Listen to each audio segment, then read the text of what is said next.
제목까지 한번 읽어볼까요? 시작. 기쁨을 전할 자들. 기쁨을 전할 자들이라는 제목으로 함께 말씀을 나누려고 합니다. 여러분, 이사야, 이번 주까지 이사야서를 일독을 했는데요. 혹시 다 읽으신 분이 계실까요? 많이 안 계신다, 그죠? 이사야서가 좀 길긴 길어요. 몇 장까지 있죠? 66장까지 있습니다. 긴 만큼 이사야서는요, 많은 학자들이 이야기하기로 크게 세 파트로 나뉜다라고 이야기를 합니다. 먼저는 1장부터 39장까지를 첫 번째 파트로 나눕니다. 두 번째는요, 40장부터 55장까지를 나눕니다. 세 번째는요, 56장부터 마지막 66장까지 그렇게 세 파트로 나누는데요.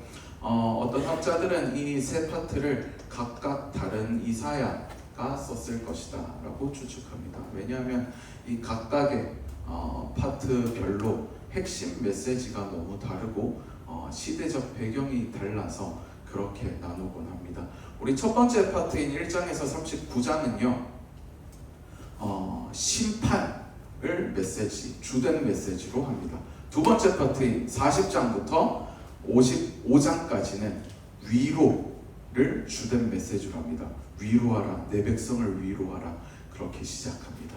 자, 56장부터 66장까지는 회복 그리고 새하늘과 새 땅에 관해서 이사야가 이야기를 합니다. 오늘 우리가 읽은 이 61장 말씀은 마지막 파트에 속하죠. 그래서 회복 그리고 하나님께서 새하늘과 새 땅을 창조하실 것이다 라는 메시지를 담고 있습니다. 그래서 오늘 61장은요, 이스라엘 백성들이, 남유다 백성들이 포로로 끌려갔다가 돌아와서 이 포로 갔다 온 공동체가 다시 새 성전을 짓기 위해서 있는 상황 가운데 하나님께서 주시는 위로의 메시지라고 할 수 있습니다. 그래서 오늘을 사는 우리에게도 그렇게 말씀합니다. 성령께서 우리의 슬픔을 끝내시고 이 세상의 아름다운 소식, 기쁜 소식을 전하게 하신다라는 것이 오늘 말씀의 메시지라고 할 수 있습니다. 이 복음의 소식을 우리 함께 들어보려고 합니다. 여러분, 지난주 우리가 말씀을 나눴던 이사야 6장은 첫 번째 권에 속하죠. 그 이사야서는 시대적 배경이 언제였죠? 6장 1절에서 우시야 왕이 죽던 해 이사야가 소명을 받았다라고 이야기를 하잖아요. 하지만 오늘 우리가 보는 이 이사야는 시대적 배경이 좀 많이 뒤쪽에 있습니다. 그래서 아까 전에 이야기했듯이 많은 학자들은요, 이 이사야서의 후반은 아마 포로 이후에 포로 끌려갔다가 돌아와서 쓰여졌을 것이다 라고 추측합니다. 아까 이야기했듯이 등장인물들과 시대적 배경이 너무나도 다르기 때문입니다. 이스라엘 백성들은요, 깊은 절망 가운데 놓여 있었습니다. 바벨론 포로기에 갔다 와서 그리고 그 직후에 고향으로 돌아온 그들의 눈에는 뭐가 펼쳐져 있었어요? 황폐함이 펼쳐져 있었습니다. 내 고향 예루살렘으로 돌아왔는데 예루살렘 성전은 무너지고 성벽도 무너지고 우리 집도 무너져 있는 그런 상황에 놓여 있었습니다. 유다 백성들은요, 바벨론 강가에서 슬피 울면서 고향으로 돌아가기를 바랬지만 그곳에서 하나님께서 너희를 고향으로 돌려보내실 것이다, 너희를 회복시키실 것이다 라는 말씀을 믿고 즉 정말로 고향으로 돌아왔는데 돌아온 고향은 황폐함 그 자체였습니다. 폐허가 된 예루살렘과 예루살렘을 비운 뒤 수십 년이 지났거든요. 그러면 수십 년 동안 다른 나라 사람들이 그 땅을 가만히 놔뒀을까요? 아니겠죠. 다른 나라 사람들이 그 땅에 와가지고 살고 있었습니다. 타민족들이 그 터를 차지하고 있었습니다. 그들은 고향에 돌아왔지만 고향의 기능을 상실해 있었습니다. 여러분이 먼 타 지역 갔다가 오랜만에 고향에 우리 집에 딱 왔는데 여기가 우리 집이에요? 아니에요? 아니에요. 딴 사람이 살고 있는 거예요. 여러분, 우리는 고향을 그리워합니다. 그죠? 타 지역에 나가면 향수병, 심하면 향수병이라는 걸 겪고는 합니다. 군대 갔다 온 청년들은 아마 조금씩은 느껴봤을 것 같아요. 꼭 병까지는 안 나더라도 우리 안동 사람 중에 군 생활을 한 사람들은 공통적으로 겪는 것들이 있습니다. 꼭 군 생활 아니더라도 타 지역 나가 있는 사람들은 공통적으로 겪는 게 하나 있는데요. 바로 타 지역 나가면 찜닭이 그렇게 먹고 싶어요. 안 그래요? 원겸아 어때? 그치? 꼭 안동 오면 찜닭을 안 먹는데 나가면 먹고 싶어요. 그죠? 그런 병이 있습니다. 그런데 여러분이 오랜만에 안동에 안동 가면은 엄마 밥도 먹겠지만 찜닭도 먹어야지 이러고 돌아왔는데 찜닭집이 싹 다 없어져 있는, 그뿐만 아니라 우리 집도 없어져 있는 그런 것보다 훨씬 심한 상태일 것입니다. 그죠? 이 남유다 백성들은 정말 큰 패닉에 빠져 있었을 겁니다. 여러분 정말 큰 패닉을 겪으면요 어떻게 되죠? 판단 능력을 상실하게 됩니다. 포로기 이후에 예루살렘에 돌아온 이 유다 백성들 역시 그러했습니다. 에스라서와 느헤미야서가 바로 이 갔다 온 다음에 시대적 상황을 기록된 책이 바로 에스라와 느헤미야서입니다.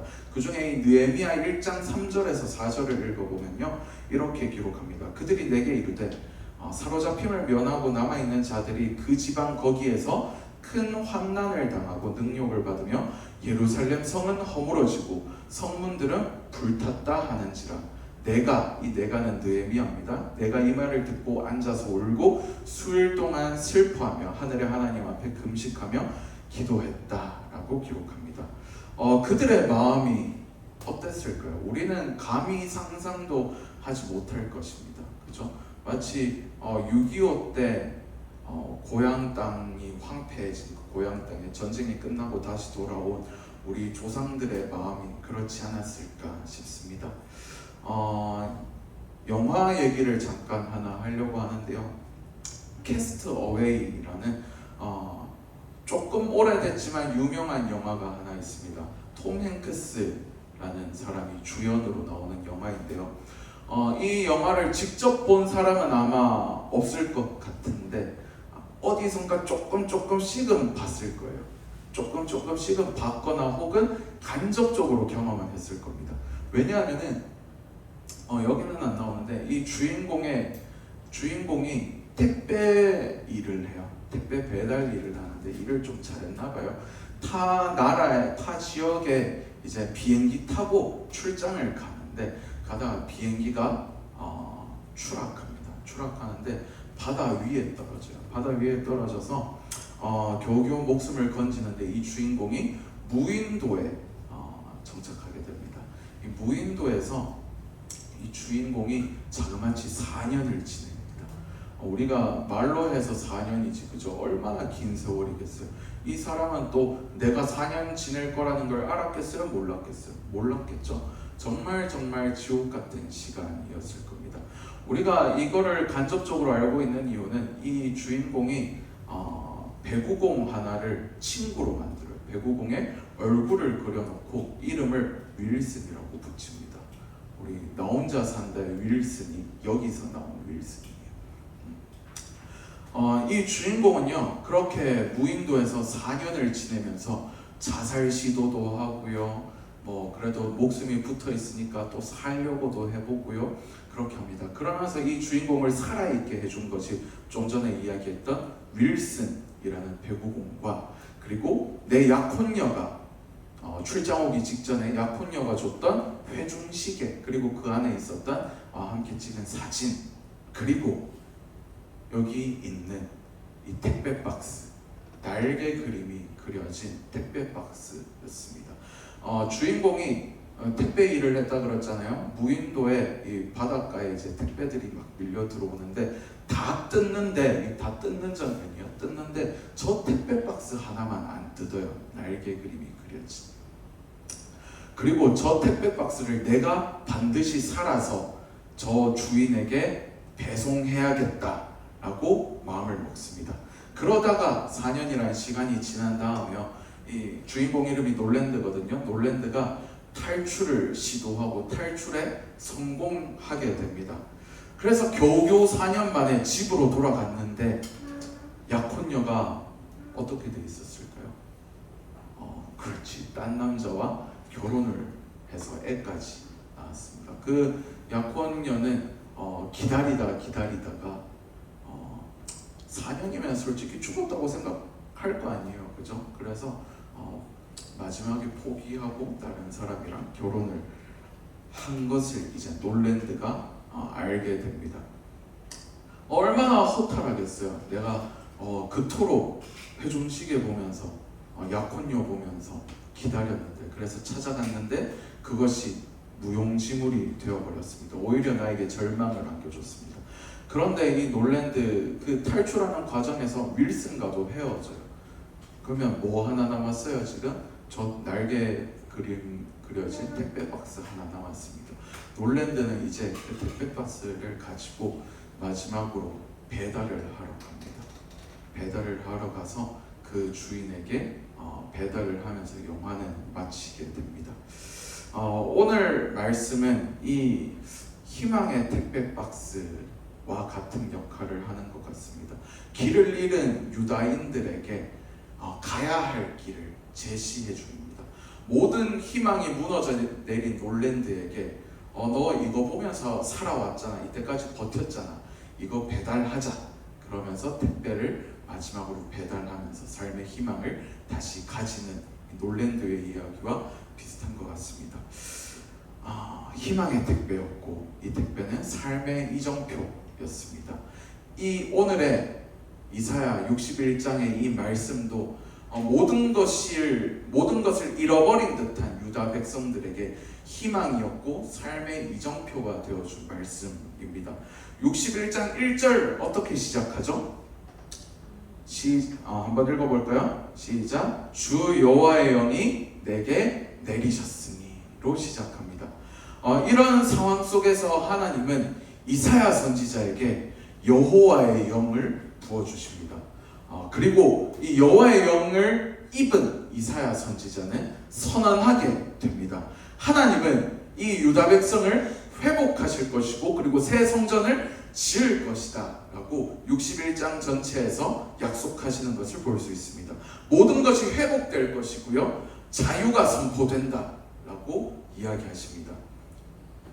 이 주 여호와의 영에서 이 영은요, 여러분이 교회 오래 다녀보신 분들이라면 어디선가 한번 들어봤을 루아흐라는 히브리어 단어를 사용합니다.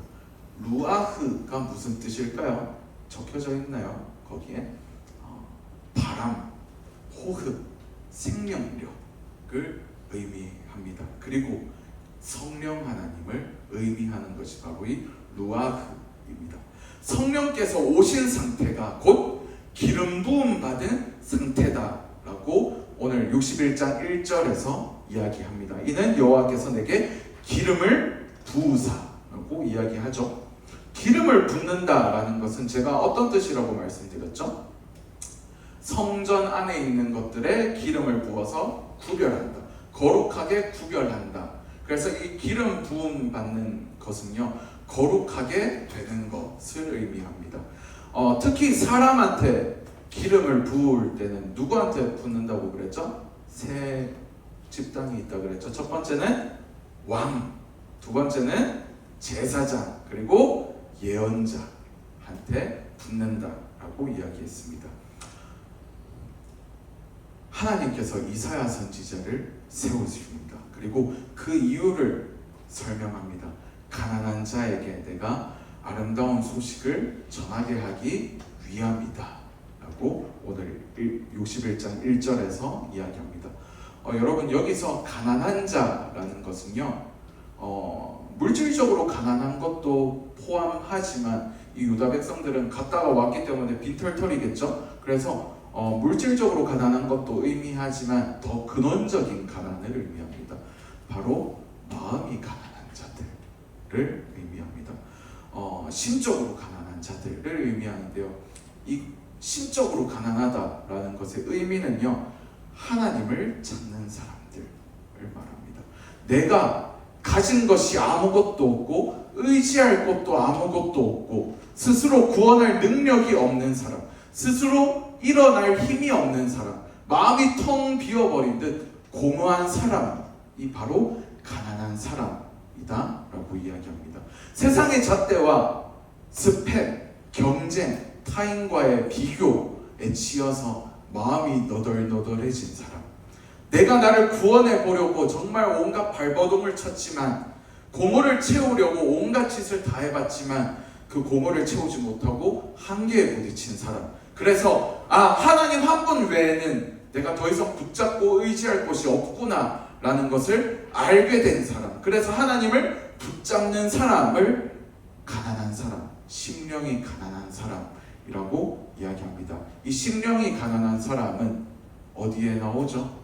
마태복음 5장에 예수님께서 산상수훈을 시작하시며 말씀하시는 사람이 바로 이 심령이 가난한 자입니다. 마태복음 5장에 보면요, 예수께서 산에 올라 앉아서 무리를 바라보시며 가르치기 시작하셨다. 그러면서 가르치기 시작한 가장 첫 번째 말씀이 뭐예요? 심령이 가난한 자는 복이 있나니 뭐가 그들의 것이에요? 천국이 그들의 것이며 라고 이야기하십니다. 천국은 어떤 것이죠, 여러분? 천국은 여러분 우리가 흔히 정말 단편적인 부분만 알고 있어요. 천국은 죽어서 가는 곳이 기도하지만 그것은 정말 단편적인 부분입니다. 천국은 하나님의 나라잖아요. 하나님의 나라는 어떤 곳이에요? 하나님께서 통치하시는 나라, 하나님의 영향권 아래에 있는 나라가 하나님의 나라, 천국입니다. 하나님께서 통치하시는 곳에서는요, 잘못된 것들이 바로 잡힙니다. 여러분, 복음서에 보면 예수님께서 천국을 선포하시잖아요. 그러면서 예수님께서 가신 곳에 어떤 일들이 일어나요? 앉은뱅이들이 일어나고 눈먼 자들이 눈을 뜨게 되고 서로 물건을 통용하며 가난한 자들이 없어지는 그런 놀라운 일들이 일어납니다. 뭐예요? 잘못된 것들이 그 자리를 제대로 찾아가는, 예수님께서 가셔서 통치하시는 곳이 바로 하나님의 나라입니다.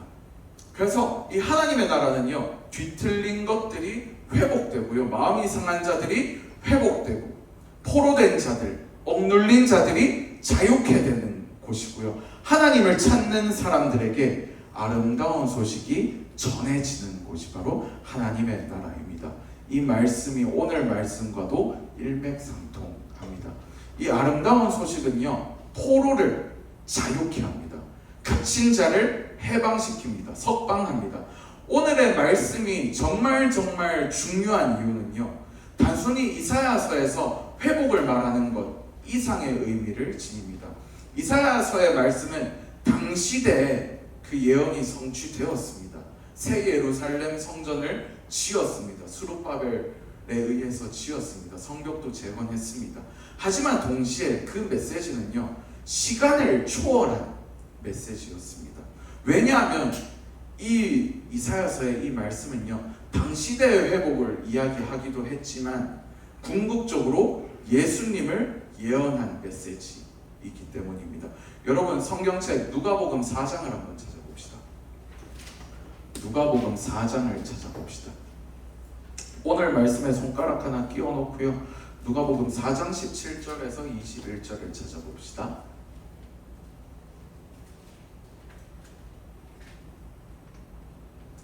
자, 다 찾으셨어요?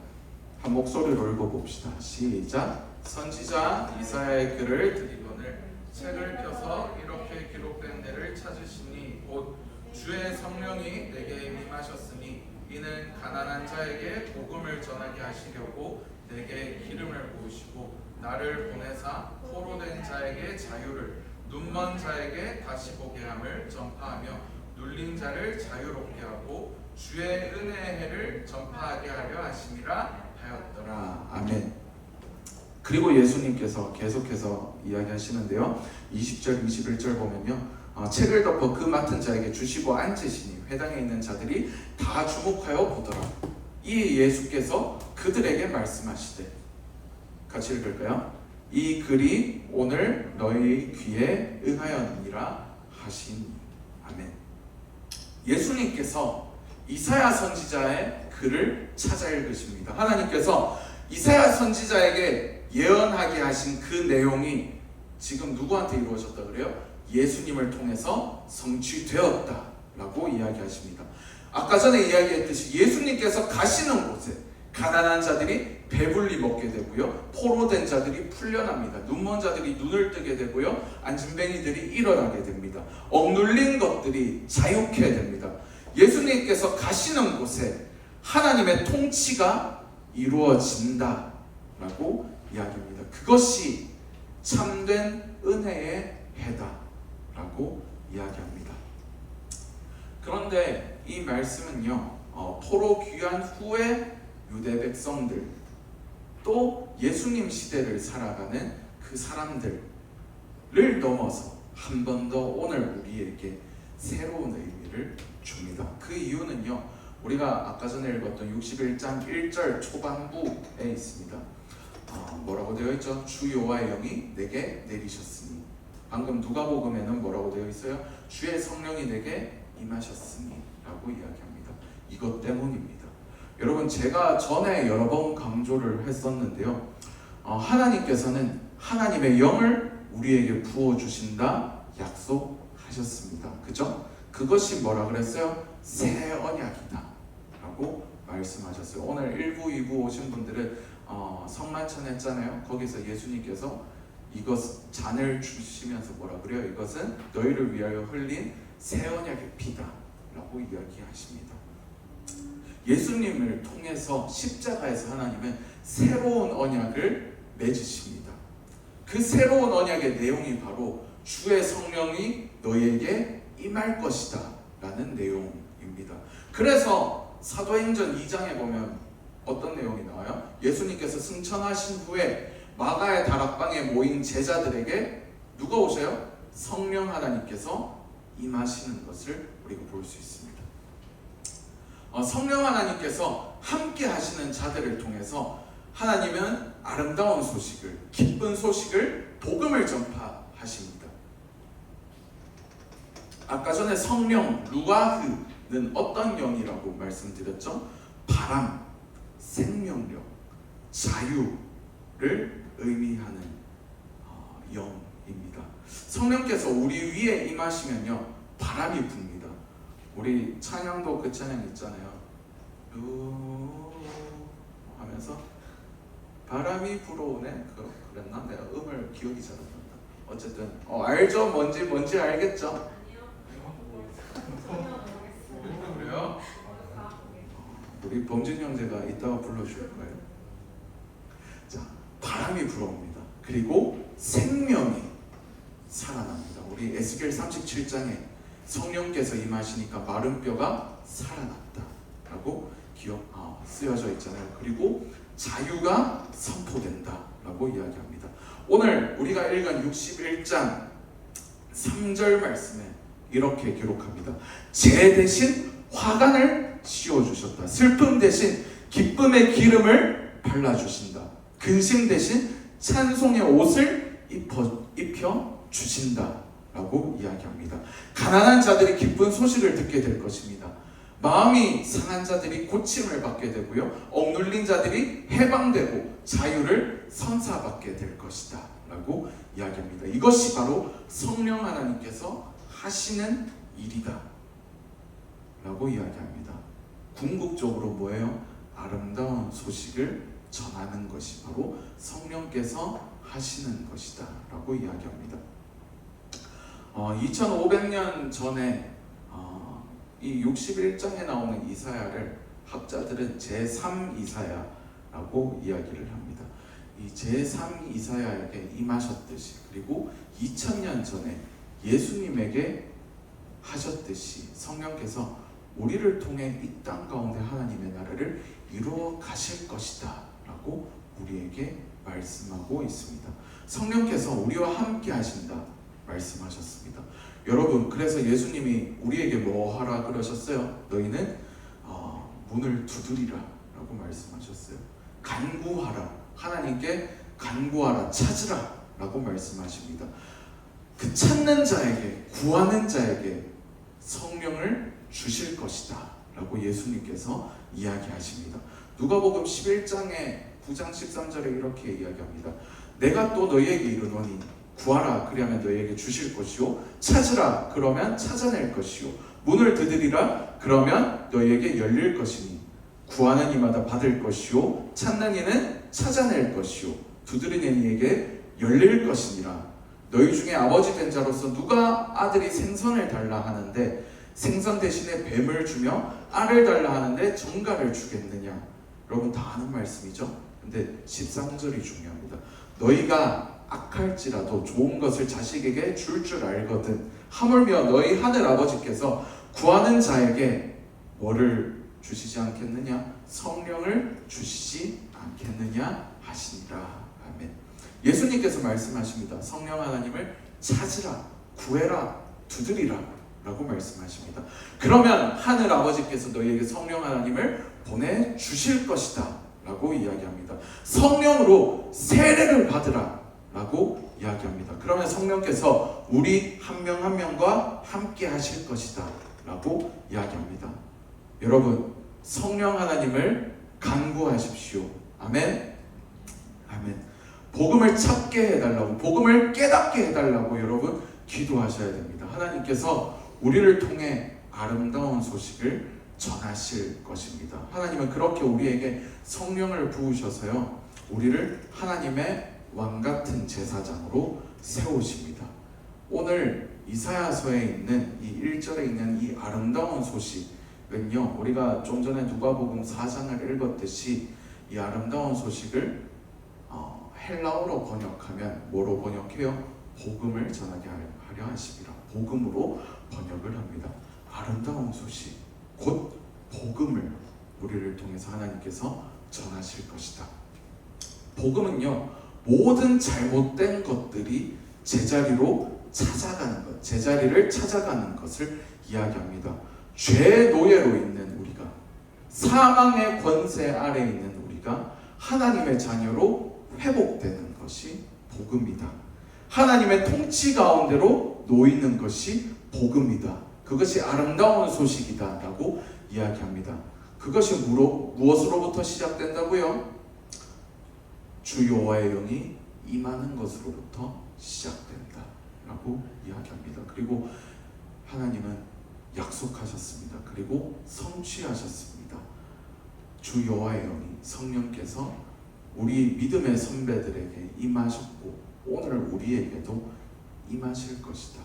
그러니 찾으라. 내가 너희를 통해서 기쁜 소식을, 이 아름다운 소식을 이 세상 가운데 전하겠다라고 이야기하십니다. 말씀을 마무리하려고 합니다. 우리 가운데 슬픔 가운데 놓인 분이 계십니까? 혹은 내 주변에 깊은 슬픔 가운데, 어떤 마음의 힘든 가운데 놓인 분이 있습니까? 주님께 성령 하나님을 간구하십시오. 성령께서 여러분 가운데 있는 슬픔을 기쁨으로 바꾸어 주실 것입니다. 성령께서 여러분을 통하여 여러분 주변 사람들을 기쁨으로 인도하실 겁니다. 여러분 내일부터 뭐가 시작되죠? 특별 저녁 기도회가 시작됩니다. 우리 모두 기도의 자리로 나왔으면 좋겠습니다. 성령께 도움을 간구합시다. 하나님께 성령 하나님의 임재를 간구합시다. 이제는 주님, 내가 이제는 기쁨을 전하는 자가 되겠습니다. 찬송하는 자들이 되겠습니다. 하나님의 영광을 드러내는 자들이 되기를 소망합니다 라고 그렇게 주님, 주의 성령을 우리 가운데 부어주시옵소서 라며 기도하며 나아가는 우리 모두가 되었으면 좋겠습니다. 우리 함께 찬양했으면 좋겠습니다.